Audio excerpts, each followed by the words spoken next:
Tu portes l'uniforme à ton mariage. C'est une honte. C'était le message. 5 mots provenant d'un numéro que je n'avais pas enregistré depuis des années. Mais je savais de qui il s'agissait. Mon père, le colonel à la retraite Frank Holstead, ancien de la 82e aéroportée, colonel plein galon et éternellement déçu par son enfant unique. Le texte a fait briller mon téléphone juste au moment où je me tenais derrière les portes closes de la chapelle, le cœur stable sous mon uniforme de cérémonie blanc de la Navy. Les boutons dorés étincelaient, 4 étoiles sur mon épaule. Des rangées de rubans que j'avais gagnés, et non collectionnés, décorèrent ma poitrine comme les sentinelles silencieuses des 25 dernières années. Derrière moi, mon équipe se tenait au repos. Certains portèrent des médailles que j'avais moi-même épinglées sur leurs uniformes. D'autres portaient des cicatrices dont nous ne parlions jamais, de celles qui ne saignent pas toujours. Et devant moi, juste au-delà de ces portes, 200 cils attendaient, tout comme l'homme que j'étais sur le point d'épouser. Le texte me brûlait la paume. J'aurais dû l'effacer. Au lieu de cela, je l'ai fixé pendant 1 minute entière, non pas par choc, mais par clarté. Voilà qui il est, et voilà qui je suis devenue. Les portes se sont ouvertes. Tandis que je m'avançais, mes talons claquaient fermement contre le bois poli. Les seals, jusqu'au dernier, se sont levés d'un seul mouvement parfait, et quelqu'un a crié « L'amiral sur le pont !» La chapelle a résonné du bruit de 200 guerriers décorés, se mettant au garde-à-vous, en uniforme, droit, inébranlable. Ma gorge s'est serrée, non pas de tristesse, mais d'honneur. Mon père n'était pas là, mais ma famille l'était. Vous voulez probablement savoir ce qui m'a mené à ce moment, à descendre l'allée non pas en dentelle blanche, mais dans un uniforme imprégné d'histoire, de souvenirs et de sacrifices. Laissez-moi donc vous ramener en arrière. Je suis née dans l'armée, non pas par engagement, mais par le sang. Mon père croyait au devoir par-dessus tout. Discipline, honneur, obéissance. C'étaient ses commandements. Et à ses yeux, seuls les fils étaient censés porter ce drapeau plus loin.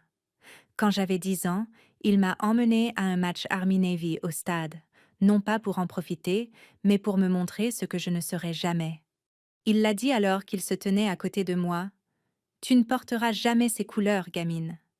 Laisse l'uniforme aux hommes capables de l'assumer. » Je n'ai pas pleuré. Je ne le faisais jamais. Au lieu de cela, j'ai écouté, observé, mémorisé. Ma chambre était décorée de médailles qu'il ne me laissait jamais toucher. J'ai repassé ces uniformes de cérémonie en grandissant, mémorisant chaque règlement avant mes 16 ans. Mais au moment où je lui ai dit que j'avais postulé à Annapolis, il ne m'a plus parlé pendant 1 an. Le silence était plus bruyant que tout ce qu'il aurait pu dire. Quand j'ai été acceptée, il a déposé un dossier Kraft sur mon lit. À l'intérieur, des candidatures pour des écoles de droit, des programmes d'infirmières, des postes d'enseignement. Pas un seul avec une encre sur le sceau. À l'Académie navale, j'ai appris vite qu'être une femme en uniforme signifiait marcher sur le fil d'un rasoir 2 fois plus tranchant et 2 fois moins juste. J'ai travaillé plus dur, étudié plus longtemps, enduré davantage. Mais j'ai gagné chaque galon. J'ai gravi les échelons, un moment d'acier après l'autre, et chaque fois que j'étais promue, je l'appelais. Il ne répondait jamais. Finalement, j'ai arrêté de composer son numéro, mais le silence parlait toujours. Avance rapide jusqu'au matin de mon mariage. Je n'étais pas nerveuse. Je m'étais tenue sur un sol étranger sous des tirs de mortier. Ceci n'était qu'une cérémonie. Mais l'uniforme que je portais ce jour-là n'était pas une déclaration. C'était une vérité. Mon fiancé, James, était un civil, calme, intelligent, terre à terre. Il m'a dit un jour, « Toi en uniforme, c'est la chose la plus honnête que j'ai jamais vue. Pourquoi voudrais-je te voir dans autre chose ?» J'ai donc porté du blanc, mais pas sa version à lui. Le plan était simple. Une cérémonie modeste à la chapelle navale. Pas de demoiselle d'honneur, pas de fioritures, juste nous et l'équipe. Les cils que j'avais dirigés, aux côtés desquels j'avais combattu et pour qui j'avais saigné. Ils se sont présentés sans y être invités. Ils ont dit que c'était non négociable, qu'il ne pouvait pas me laisser marcher seule. Je ne m'attendais pas à une telle foule. Je ne m'attendais pas à des larmes. Et je ne m'attendais pas à ce texte. Honteux. Il n'a pas dit félicitations. Il n'a pas dit bonne chance. Il a dit honteux. C'était son cadeau pour moi. Alors je lui ai donné le mien. J'ai descendu cette allée dans un uniforme blanc, 4 étoiles sur l'épaule, au son de 200 hommes saluant non pas mon titre, mais ma vie. C'est à ce moment-là que j'ai su que le sang ne salue pas, mais que l'honneur, si. J'ai grandi dans une maison où le drapeau américain flottait plus haut que les sentiments et où le « je t'aime » était toujours implicite, mais jamais prononcé à voix haute.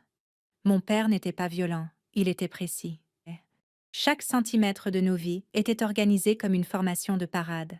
Repas à 18 heures précises, chaussures alignées à 45 degrés, silence pendant l'émission 60 minutes chaque dimanche soir. Quand je m'écorchais le genou étant enfant, il me lançait une lingette antiseptique et disait « Les soldats ne se plaignent pas ». Même à l'époque, ça ne me dérangeait pas. Je l'admirais, je le respectais, je voulais lui ressembler. C'était ma première erreur. Le colonel Frank Holstade a fait 3 tours au Vietnam et n'a jamais cessé de le rappeler aux gens. À son crédit, il a tout gagné à la dure.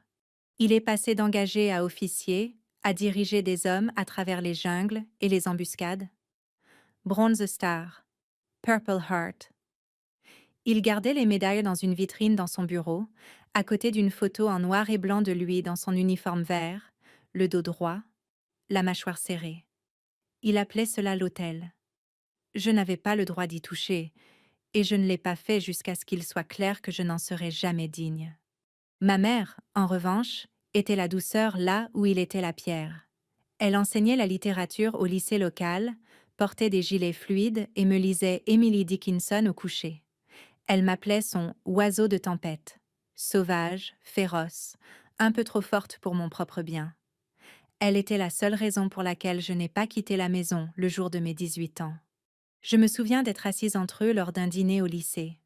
J'avais reçu un prix pour un programme de leadership et je lui ai dit que je voulais aller à un camp d'entraînement d'été à Annapolis. Maman rayonnait. Mon père n'a pas levé les yeux de ses petits pois. « Tu n'es pas faite pour l'armée. Ce n'est pas comme ça que nous construisons des familles. » Il l'a dit comme si je demandais à rejoindre le cirque. Quand j'ai reçu ma lettre d'acceptation pour l'Académie navale des États-Unis, j'avais 18 ans et je tremblais de joie. Je l'ai apportée dans le salon, l'attendant comme une offrande de paix. Papa l'a fixée pendant 30 secondes complètes, puis a dit « Alors, tu es sérieuse avec ces bêtises ?» Je lui ai dit que oui. Il ne m'a plus parlé pendant 2 mois après cela. Pas un mot. Il a annulé nos petits déjeuners rituels du samedi, a séché ma fête de fin d'études. C'était le premier de nombreux silences qui allaient construire un mur entre nous. Mais maman n'a jamais cessé d'essayer. Elle m'appelait tous les dimanches pendant ma première année à Annapolis. Elle envoyait des colis remplis de thé, de barres de céréales et de poésie annotée. Une fois, pendant mon premier été de formation, j'ai craqué au téléphone avec elle, après qu'un instructeur m'eût hurlé au visage pendant 1 heure entière. Elle n'a pas pleuré. Elle a simplement dit « Les tempêtes ne sont pas faites pour rester au sol. Laisse le vent te durcir, pas te briser. » Elle est décédée 3 ans plus tard. Un cancer du sein. Rapide. Cruel. Papa ne m'a même pas dit qu'elle était en soins palliatifs avant la dernière semaine. Quand je suis arrivée, elle n'avait plus de cheveux. Sa peau était fine comme du papier. Il se tenait dans le coin de la chambre d'hôpital, les bras croisés, ne disant rien. Elle a cherché ma main et a chuchoté « Continue de voler ». Elle était partie avant le lever du soleil. Après ses funérailles, je suis retournée à la base. Je m'attendais à un appel, une lettre, n'importe quoi. Au lieu de cela, j'ai reçu un email de mon père. 3 phrases. Les funérailles étaient belles. J'espère que la Navy te traite bien. Je ne comprends toujours pas ta décision. C'était tout. Au fil des ans, chaque étape importante de ma carrière est devenue une bifurcation, et il prenait toujours l'autre direction. Quand j'ai été nommée capitaine de corvette, je lui ai envoyé une photo. Il n'a pas répondu. Quand j'ai reçu la Navy Distinguished Service Medal, J'ai envoyé un lien vers la cérémonie. Toujours rien. À un moment donné, je me suis demandé si je devais simplement abandonner, arrêter de le solliciter. Mais quelque chose en moi continuait d'espérer qu'il se manifeste. Quand j'ai été promue contre-amiral, la plus jeune femme de mon commandement à atteindre ce rang, j'ai tenté une dernière fois. Je lui ai envoyé une note manuscrite, courte, directe. Je sais que tu n'approuves pas mon parcours, mais j'ai retenu tes leçons, toutes. J'ai dirigé des hommes et des femmes avec les mêmes valeurs que tu m'as enseignées. Je l'ai fait en uniforme. Je l'ai bien fait. Je n'ai jamais reçu de réponse, mais j'ai appris par un ami commun, un de ses vieux camarades de l'armée, qu'il avait lu la lettre 3 fois avant de la déchirer en deux. Alors, quand j'ai reçu ce texte le jour de mon mariage, tu portes l'uniforme, c'est une honte. Ce n'était pas une surprise. C'était une confirmation finale. Il ne m'a jamais vue comme un soldat. Il ne m'a jamais vue comme une fille, seulement comme une déserteuse. Mais voici le secret de l'héritage. Il ne coule pas automatiquement par le sang. Il doit être mérité. Et quelque part en chemin, j'ai arrêté de chercher son approbation. J'ai construit mon propre hôtel. Et je l'ai rempli des vies que j'avais dirigées, protégées, formées et parfois enterrées. C'est ce que je portais avec moi dans cette allée. Pas de honte, pas de ressentiment, juste la vérité. Il y a un dicton dans la Navy. Les mers calmes ne forment pas de bons marins. Selon cette logique, j'ai dû devenir une sacrée amirale dans la tempête parfaite. Je n'ai jamais cherché à battre des records. Je voulais juste ne pas me briser, ni sous la pression, ni sous le feu, et surtout pas sous le jugement. Après avoir obtenu mon diplôme à Annapolis, j'ai été affectée à Okinawa. Ma première mission n'était pas glorieuse. De la logistique, de la paperasse, tenir en rang des hommes 2 fois plus grands que moi. La plupart pensaient que je ne tiendrais pas un an. J'en ai tenu 5. Je n'étais pas la voix la plus forte dans la pièce, mais j'étais attentive. Tandis que d'autres couraient après les promotions, je courais après l'excellence. Chaque fois qu'une porte se fermait brutalement, j'apprenais comment fonctionnaient les charnières. Chaque fois que j'étais sous-estimée, je prenais des notes. Il y a eu un tournant en 2007, une opération classifiée au large des côtes somaliennes. L'une de nos équipes de ravitaillement a été prise en embuscade lors d'une mission de reconnaissance. 2 blessés, un coincé.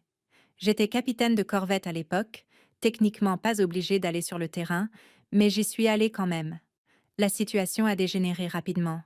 Nous étions coincés derrière des conteneurs rouillés, les balles déchiquetant l'acier comme du papier. L'un de nos gars se vidait de son sang, sa jambe broyée sous le genou.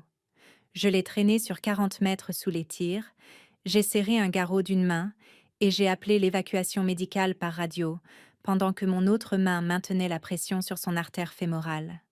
Au moment où nous avons atteint l'hélicoptère, mon uniforme était trempé de rouge et j'avais reçu 2 éclats de shrapnel dans le flanc. J'ai refusé la civière. On m'a appelé Iceback après ça.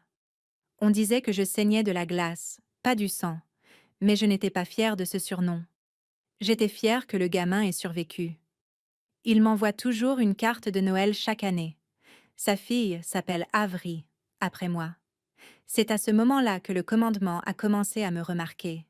Soudain, j'étais l'exception. Ils disaient que j'avais du cran, du leadership, du sang-froid sous la pression. Mais ce qu'ils n'ont pas vu, ce sont les heures que j'ai passées en convalescence, serrant les dents à cause de la douleur, m'apprenant à marcher sans boiter. La douleur ne m'a jamais arrêtée, mais l'invisibilité, oui. Même quand je sauvais des vies, quelqu'un d'autre faisait toujours la une. C'est comme ça quand on ne rentre pas dans le moule. Mais j'ai appris à ne plus courir après les projecteurs. Au lieu de cela, je suis devenue le phare. En 2015, je commandais des opérations de formation à Coronado. La sélection des SEAL avait sa propre politique, parfois laide. J'ai vu de bons candidats être éliminés pour de mauvaises raisons. Alors, j'ai réécrit les modules de formation, discrètement, minutieusement. J'ai mis en place de nouveaux protocoles de sécurité, des points de contrôle de résilience mentale et des systèmes de récupération. En un an, le taux d'abandon a chuté de 12%. Le taux de blessure a été divisé par 2. Je n'ai pas eu de médaille pour cela, mais j'ai eu quelque chose de mieux. Le respect. Même les vieux gradés commençaient à m'appeler Madame avec sincérité. Et les hommes, ceux qui comptaient, me suivaient sans hésitation. Quand j'ai été nommé contre-amiral, j'ai reçu une ovation debout de mon unité. Le lendemain matin, j'ai vérifié ma boîte de réception. Pas d'email de mon père. Ce n'est pas que j'en attendais un, mais plus tard cette semaine-là, j'ai croisé un de ses vieux camarades de West Point lors d'un événement à Washington. Il s'est approché de moi, un verre de bourbon à la main, et a dit « Frank dit que la Navy s'amollit s'ils promeuvent des femmes comme vous. » Puis il a souri. « Mais il garde votre photo dans son bureau. Il ne l'avouera jamais, par contre. » Cela m'a piqué plus que je ne voulais l'admettre. L'amour dans le silence ressemblait toujours à une absence. J'ai continué à monter. Cela ne ressemblait pas à une ascension, mais plutôt à une longue nage à contre-courant dans des eaux froides et invisibles. J'ai servi en Corée du Sud, à Bahreïn et finalement à Norfolk. Partout où j'allais, je laissais les choses dans un meilleur état que je ne les avais trouvées. Les gens ont commencé à m'appeler la réformatrice silencieuse. Je préférais simplement officier. Il y a eu un moment cependant, celui que je ne pourrai jamais oublier. C'était après un suicide sur la base. L'un de nos instructeurs les plus brillants. Un gars calme. Jamais un faux pas. Aucun signe, aucune alerte, juste parti. J'ai été la première à lire son dossier. À l'intérieur se trouvait une note. Dites merci à l'amiral Holstead. C'est la seule qui m'ait jamais vue. Je n'ai pas pleuré au début, mais plus tard cette nuit-là, seule dans mon bureau, j'ai retiré mes rubans un par un et j'ai pleuré. Pas par faiblesse, mais à cause du poids. Après cela, j'ai instauré une règle. Chaque unité sous mon commandement aurait des entretiens obligatoires mensuels, sans exception. On ne se contentait pas de s'entraîner dur. On s'entraînait les yeux ouverts sur les gens qui nous entouraient. Cela n'a pas fait les gros titres, mais cela a sauvé des vies. Pour moi, c'était cela le vrai leadership. Quand la promotion finale pour le rang d'amiral est arrivée, j'étais seule sur le pont à regarder le lever du soleil sur l'eau. Le message est arrivé du commandement du personnel de la Navy. 4 étoiles. Pas de parade, pas de famille, juste le ciel et le silence. Et cela me semblait juste jusqu'à ce que, quelques jours plus tard, une lettre arrive dans ma boîte aux lettres. Pas d'adresse de retour, manuscrite. Ils font juste de toi un symbole. 5 mots. L'écriture de mon père. C'était la seule chose qu'il m'avait écrite en 15 ans. Même dans mon moment le plus glorieux, il ne pouvait s'empêcher d'essayer de le réduire, de rétrécir ce qu'il ne pouvait pas contrôler. J'ai brûlé la lettre dans l'évier. Puis, j'ai repassé mon uniforme blanc de cérémonie parce que j'en aurais bientôt besoin pour une cérémonie, mon mariage. James n'était pas militaire. Il n'était pas du genre à hurler des ordres ou à cirer ses chaussures jusqu'à ce qu'elles reflètent son âme. Il ne portait pas de cicatrices comme mon équipe, mais il comprenait la structure. Et plus important encore, il me comprenait. Nous nous sommes rencontrés lors d'un groupe de travail du ministère de la Défense. C'était un analyste du renseignement civil affecté à une force d'intervention sur la cybersécurité que je supervisais. Nous nous sommes heurtés sur le protocole lors d'un briefing. Il pensait que mon format de rapport était inefficace. Je lui ai dit que l'efficacité ne se trouvait pas toujours dans le chemin le plus rapide. Parfois, elle se trouve dans la clarté. Il a souri, puis a révisé toute sa présentation pendant la nuit en utilisant mon format. Il a dit « Vous aviez raison. C'était le début. James n'a jamais bronché quand j'étais appelé à 2 heures du matin. Il n'a jamais demandé pourquoi je ne pouvais pas parler de certaines missions. Il ne m'a jamais fait sentir que je devais minimiser ce que j'avais accompli. Au lieu de cela, il me posait des questions comme « Comment enseignes-tu le calme dans le chaos ? Qu'as-tu ressenti la première fois que quelqu'un t'a appelé amiral ?» Il m'a dit un jour « La plupart des gens aiment des parties de toi. Moi, j'aime tout de toi. L'acier et la douceur, même les parties que tu essaies de porter seul. » Quand il a fait sa demande, ce n'était pas avec éclat. Pas d'avion dans le ciel, pas de foule, juste nous deux sur une jetée au coucher du soleil, les bottes balançant au-dessus de l'eau. Il a ouvert une petite boîte simple et a dit Laisse-moi servir à tes côtés, quoi que cela signifie. Je n'ai pas pleuré. J'ai juste dit oui. L'organisation du mariage était délicate. James ne voulait pas d'un spectacle. Moi non plus. Mais nos amis, mon équipe surtout, ont insisté pour quelque chose de plus significatif que des vœux murmurés dans un tribunal. Nous avons opté pour la chapelle navale, simple, formelle, respectueuse. Je ne voulais pas d'une robe de bal. Il ne voulait pas d'un smoking. Il portait un costume bleu marine impeccable. Je portais mon uniforme blanc de cérémonie complète. Ce n'était pas une déclaration politique, c'était personnel. La seule chose que j'ai jamais portée qui ressemblait à la vérité. Une semaine avant le mariage, j'ai envoyé une carte à mon père. Pas par espoir, juste par souci d'achèvement. À l'intérieur, j'ai écrit « Je me marie ce samedi, 13 heures à la chapelle navale. Tu es le bienvenu. Je serai en uniforme. » C'était tout. Aucune réponse n'est venue. La nuit avant le mariage, James et moi avons convenu de dormir séparément, par tradition. Il est resté chez un ami proche. Je suis restée sur la base dans les quartiers des invités, révisant calmement mes notes pour la cérémonie. À minuit, j'ai repassé mon uniforme, lentement, avec soin, avec respect. En passant le fer sur les épaulettes dorées, mes yeux se sont embués. 4 étoiles. Je les avais portées au combat, dans des briefings stratégiques, dans des moments de deuil et de commandement. Mais demain, je les porterai par amour. Le matin est arrivé, clair et radieux, avec ce ciel bleu marine tranchant qu'on ne trouve que sur la côte est au printemps. Les cils se sont présentés en formation devant la chapelle, certains que je n'avais pas vus depuis des années, des hommes que j'avais formés, avec qui j'avais été déployée, que j'avais sortis des décombres, pour les amis desquels j'avais prononcé des éloges funèbres. Personne ne leur avait dit de venir. Ils l'ont simplement fait. 15 minutes avant la cérémonie, je me tenais derrière les portes de la chapelle, flanquée de 2 de mes plus anciens coéquipiers, tous deux retraités, tous deux pères maintenant, avec du gris dans la barbe. L'un s'est penché et a dit « Vous nous avez guidés à travers l'enfer. Laissez-nous vous guider vers quelque chose de meilleur. » J'étais prête, en paix, jusqu'à ce que mon téléphone vibre. J'ai regardé. Un message d'un numéro que je n'avais pas enregistré, mais que je n'oublierai jamais. Tu portes l'uniforme à ton mariage. C'est une honte. Pas de nom, pas de félicitations, pas d'excuses pour le silence de 2 décennies. Juste cela. J'aurais dû ressentir de la colère. Au lieu de cela, j'ai ressenti quelque chose de plus froid, de la clarté. C'était sa dernière tentative de me faire honte pour me faire rentrer dans la boîte que j'avais dépassée depuis longtemps. Mais la honte nécessite un accord.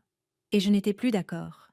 J'ai glissé le téléphone dans ma poche, lissé mes poignets, pris une profonde inspiration, et quand les portes de la chapelle se sont ouvertes, chaque homme dans cette pièce s'est levé, non pas parce qu'on le lui avait ordonné, mais parce qu'il l'avait choisi. Une voix unique a retenti. L'amiral sur le pont. L'écho a rebondi sur les vitraux et le bois poli. Mon cœur ne s'est pas emballé. Il s'est apaisé. Parce qu'à ce moment-là, entouré de gens qui m'avaient vu dans ce que j'avais de plus féroce, de plus brisé, de plus humain, j'ai su que je ne marchais pas vers la tradition.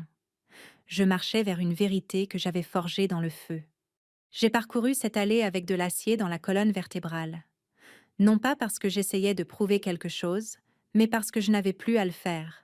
J'étais devenue la preuve vivante. L'allée m'a semblé plus longue que prévu.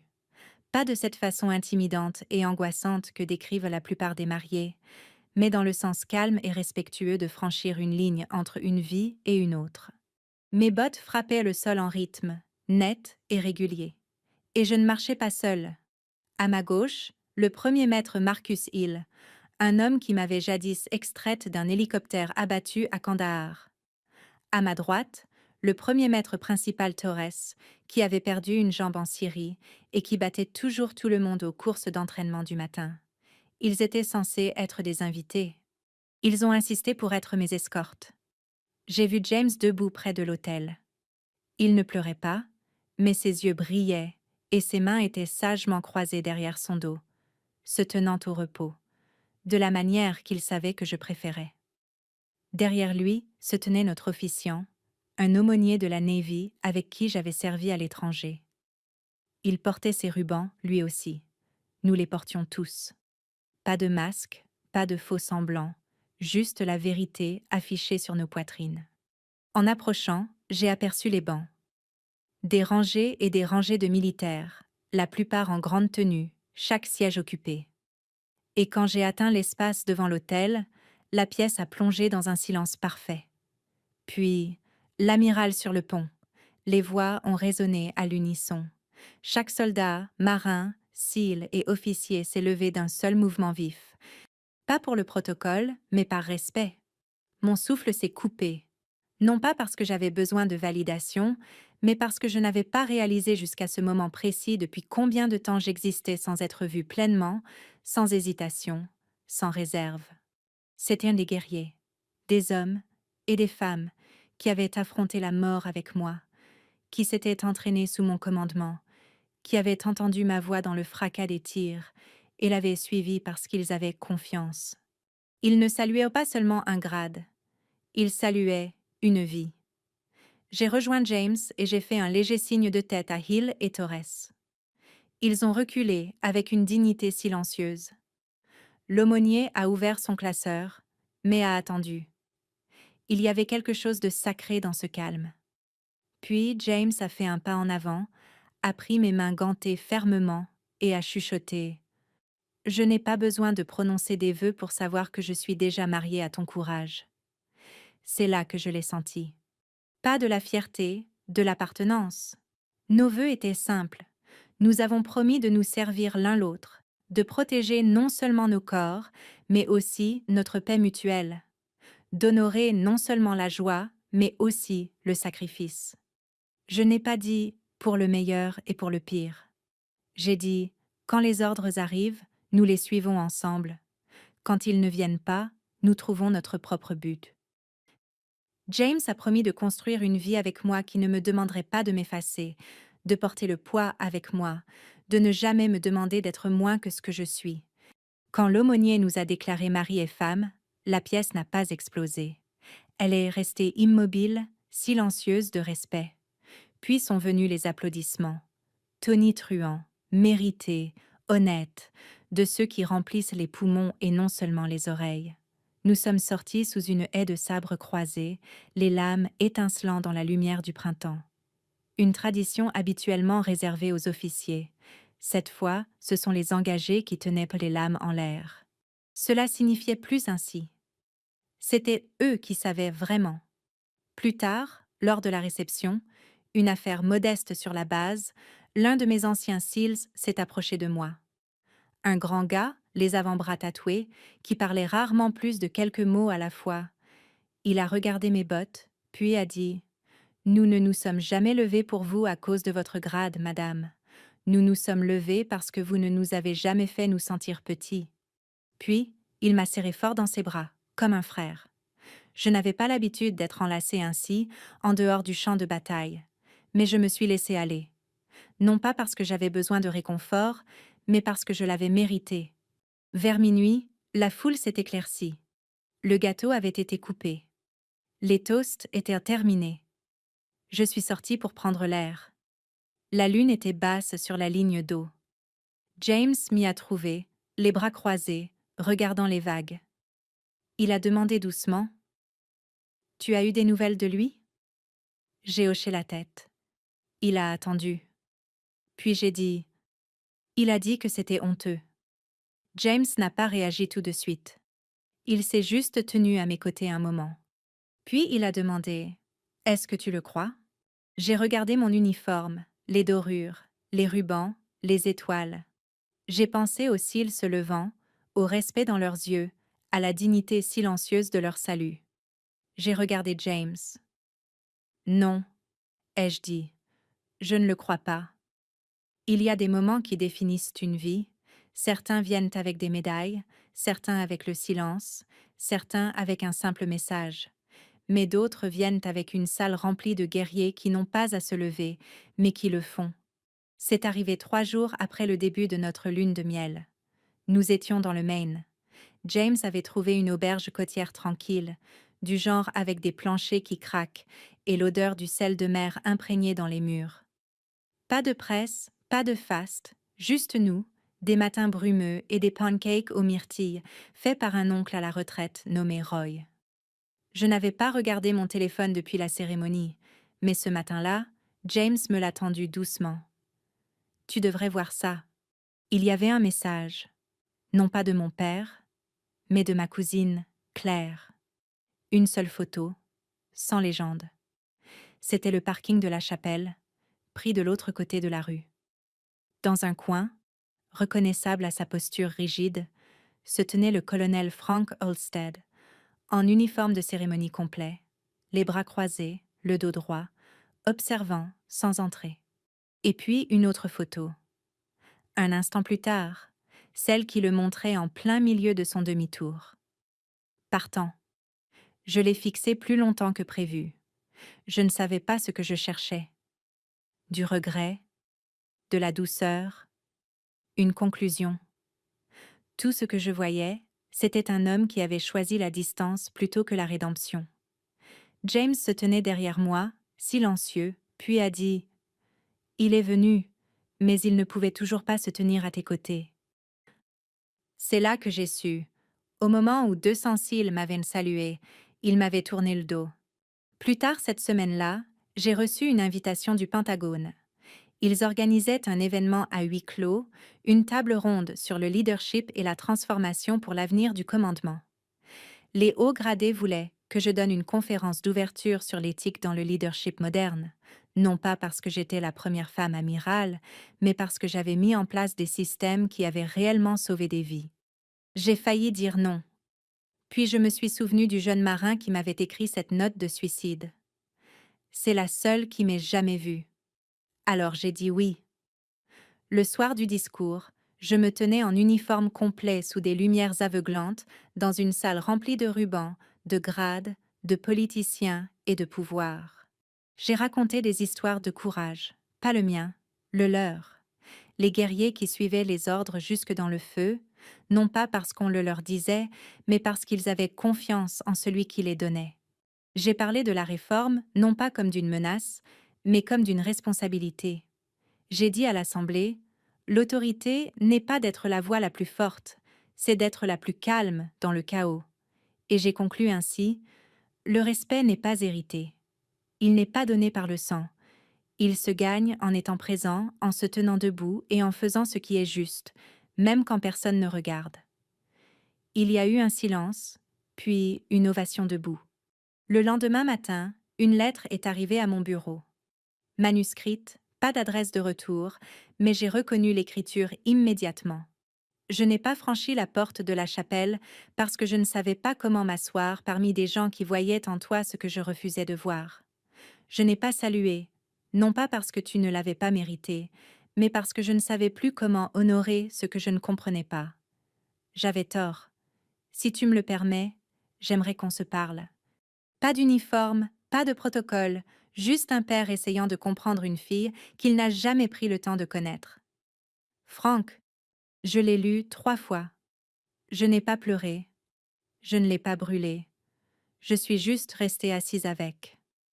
James est rentré ce soir-là et m'a trouvée à la table de la cuisine.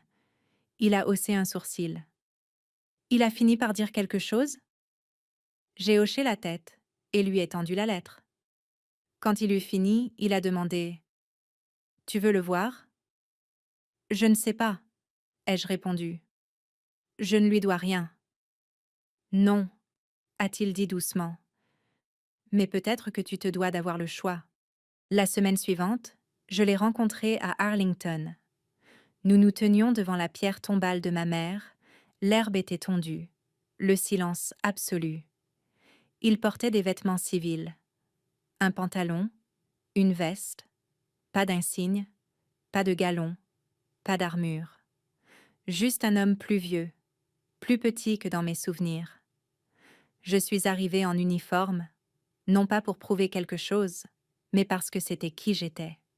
Il ne m'a pas serré dans ses bras, n'a pas essayé.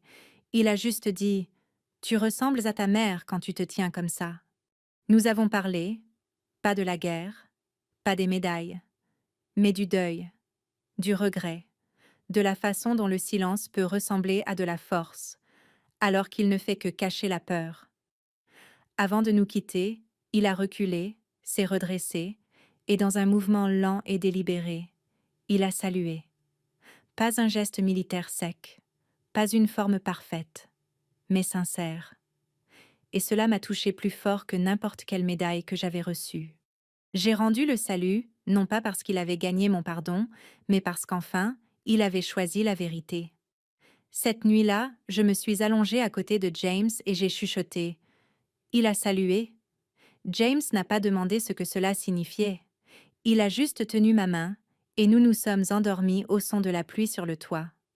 Certains pensent que la vengeance est une question de destruction, mais parfois, la reconnaissance de la vérité est le règlement de compte le plus puissant. 6 mois après le mariage, j'ai reçu un appel du commandement du personnel de la Navy. Ils m'ont demandé si j'envisagerais de superviser une nouvelle initiative d'opération conjointe, conçue pour restructurer les protocoles de formation entre les branches et intégrer un leadership éthique. C'était le genre de projet dont j'aurais rêvé il y a 20 ans. Maintenant, cela ressemblait à un héritage en mouvement.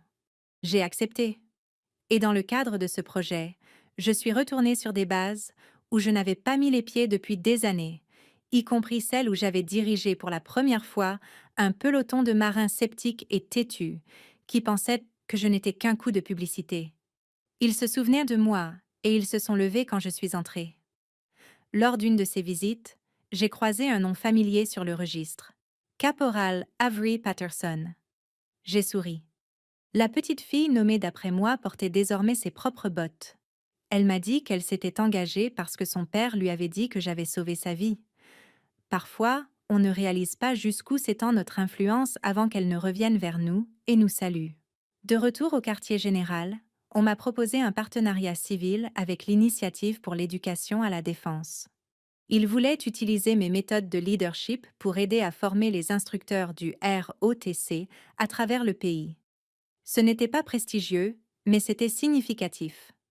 Quand ils m'ont demandé comment appeler le programme, j'ai répondu « Appelez-le le standard du salut, pas pour ce que l'on porte, mais pour ce que l'on mérite. » Puis est venue la dernière lettre. Elle est arrivée à la fin du printemps. Enveloppe crème, papier cartonné épais, mon nom écrit en lettres d'imprimerie par mon père. À l'intérieur, j'ai regardé ton discours, j'ai lu tes propositions. Tu as construit une carrière qui n'avait pas pour but de prouver aux autres qu'ils avaient tort, y compris moi. Tu l'as construite pour sauver des vies. Et je le vois enfin maintenant. J'ai manqué l'ovation debout, mais j'espère ne pas avoir manqué ma chance de me tenir à tes côtés, même modestement. Papa. Il avait joint une seule photo de mon mariage, prise de loin derrière le dernier rang de bancs. Je ne savais pas que quelqu'un l'avait capturée. Sur l'image, 200 hommes se tiennent debout en saluant. Et à l'arrière, un homme seul, les bras le long du corps, observant. Ne saluant pas. Pas encore. Quelques semaines plus tard, je l'ai invité à assister à la conférence d'ouverture du ROTC. Il est venu, s'est assis au fond, n'a rien dit. Mais après, alors que je me tenais dehors à serrer des mains de cadets et d'instructeurs, il s'est approché, a enlevé sa casquette, a tendu la main. Je l'ai prise. Pas de caméra, pas de public. Juste nous deux. Je suis fier de toi, a-t-il dit. Puis plus bas. Et je suis désolée que cela m'ait pris autant de temps.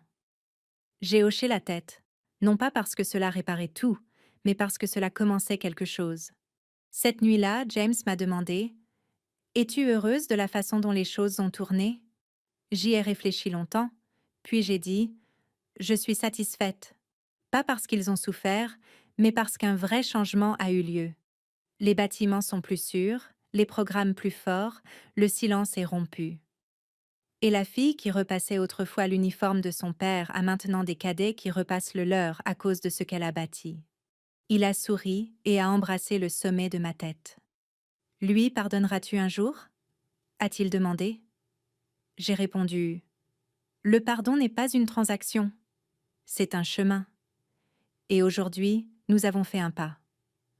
Un an jour pour jour après mon mariage, je me tenais sur une scène pour accepter le prix de l'excellence en commandement éthique du ministère de la Défense. James était au premier rang, mon père aussi. En m'avançant vers le podium, un groupe de cadets en blanc s'est levé et a salué. Et dans le coin à l'extrême droite, Frank Holstead a fait de même. Cette fois, la main portée au front. Après, alors que nous sortions dans l'air tiède de la soirée, mon téléphone a vibré. Un message de l'indécile de mon unité. Je pense toujours au jour de votre mariage, madame. Je n'ai jamais vu autant de guerriers pleurer pendant une cérémonie. C'est ce jour-là que nous avons réalisé quelque chose. Le sang ne salue pas, mais nous, si. J'ai regardé James. Je lui ai montré le message. Il a hoché la tête. Tu vas répondre? J'ai tapé. Certains cadeaux ne peuvent pas être rendus, mais certains saluts, eux, restent avec vous pour toujours. Certains disent que la vengeance consiste à écraser ce qui vous a écrasé. Mais j'ai appris que le pouvoir le plus durable est de choisir de construire ce qu'ils n'ont jamais cru que vous pouviez faire. Vous n'avez pas toujours besoin de rendre les coups. Parfois, il faut juste se tenir droite. Laissez-les lever les yeux pour vous atteindre. Si cette histoire vous a touché, prenez un moment pour réfléchir. Qui s'est tenu debout pour vous quand les autres ne le faisaient pas? Quand vous êtes-vous élevé au-dessus de ce qui était censé vous briser? Laissez un commentaire si vous avez déjà transformé la trahison en clarté et le silence en votre propre forme de salut. Et si vous souhaitez entendre d'autres histoires de résilience, de vérité et de triomphe silencieux, n'hésitez pas à vous abonner. Nous nous élevons ensemble. Yeah, I've known Gotch for a while now. How's it going, everyone? Happy Thursday? Yes, it's Thursday. I was about to say Monday, but it's Thursday. Thank God it's not Monday.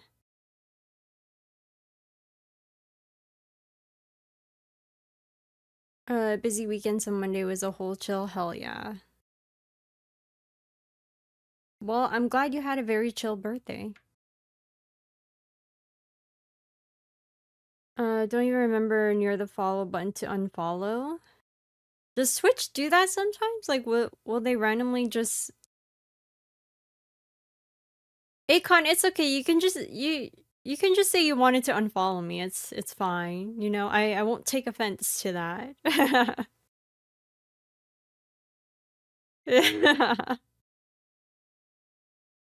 Yeah, maybe you were on your phone and accidentally tapped it or something. Yeah. Yeah. I knew it. All right. Do I have any updates?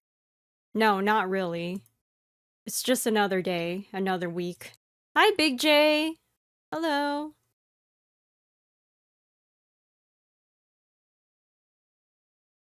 Yeah, exactly. No, I agree, Steam. I agree. I think it does though. Like if you try to unfollow someone, doesn't it ask you, oh, or doesn't it like give like a little prompt first, being like, you're about to unfollow this person. Let me try it. Hold up. Who can I accidentally unfollow?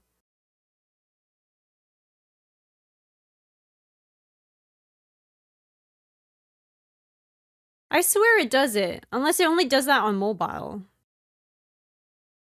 I don't know. I can't. I actually don't want to risk it.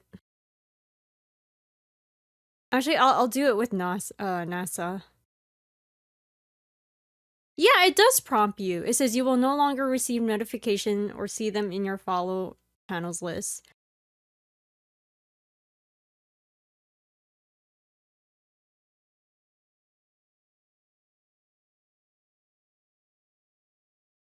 No, it asks you if you, unless it's on mobile, then it would just automatically unfollow. Blam! Hi, Hi, hi. Blam! Hi. Thank you so much for the resub. Congrats on 8 months. How are you? If it's on PC, it will show a prompt. notifying you that you are about to unfollow them. But I don't know how it is on. Hold on, let me test it out on mobile.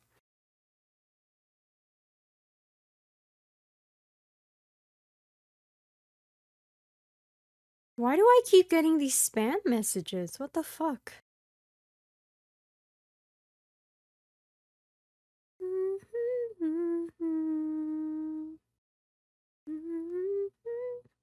Fantasy. Yeah, it shows a second prompt.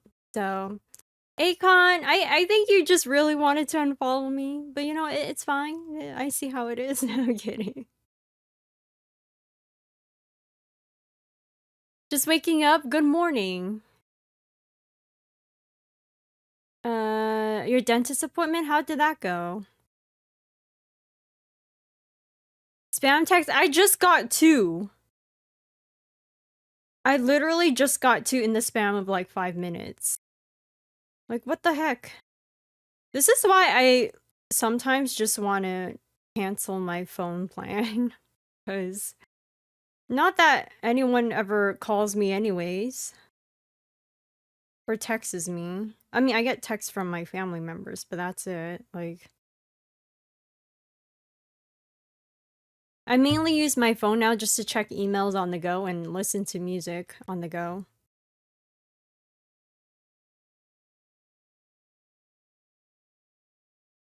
That's why I don't want to upgrade my phone. Like, I want to keep this phone for as long as possible because I just feel like I don't really need a phone anymore.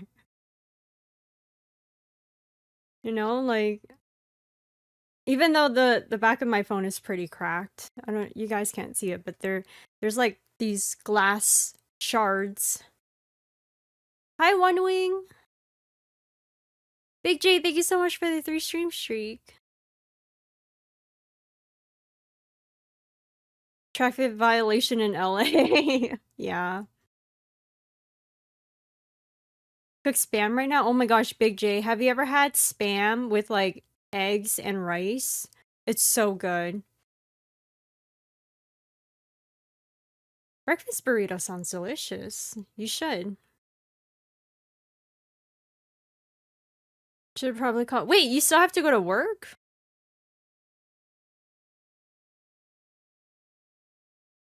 Or when my mom upgrades the phone. Yeah, so I think my battery life though is like degrading. Let me check. I think it's at like 70 something now.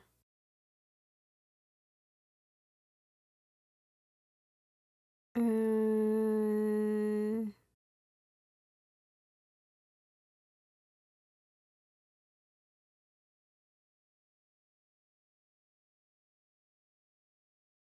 View battery usage. No, that's not it. How do you check the oh here it is. Battery health.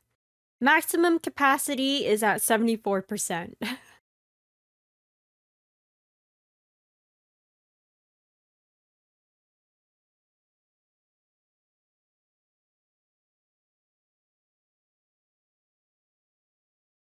When the mobile version of Pokemon Champions come out.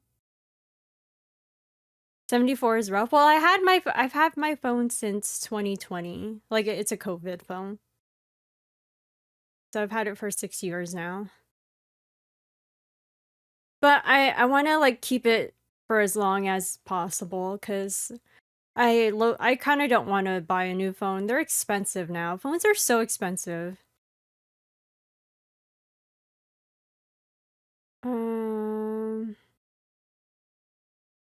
Yes, it's so good. Yeah, spam and eggs and rice. And you sprinkle like a little bit of like seaweed, like crushed seaweed or like sesame seeds. Oh my god, bomb. So good. I need more things to do with channel points. Thank you for the highlighted message. Thank you. Ain't terrible to be on? Yeah, that's true. I don't really use my phone that much, honestly. Like, I'm not on it a lot. As much as other people, I find. My PC, on the other hand, I am glued to my PC. my ass is glued to this chair and staring at this monitor when I'm at home. That or I'm just napping in bed. Having your phone since before COVID? Oh, wow. Well, it makes it more affordable. Carriers prorating the phones for 3 years instead of 2 is meh. Hot sauce? Yeah, hot sauce would be good too. Hi, Nasasu. I don't know if I said hi yet. Hello. All right, let's head into connections.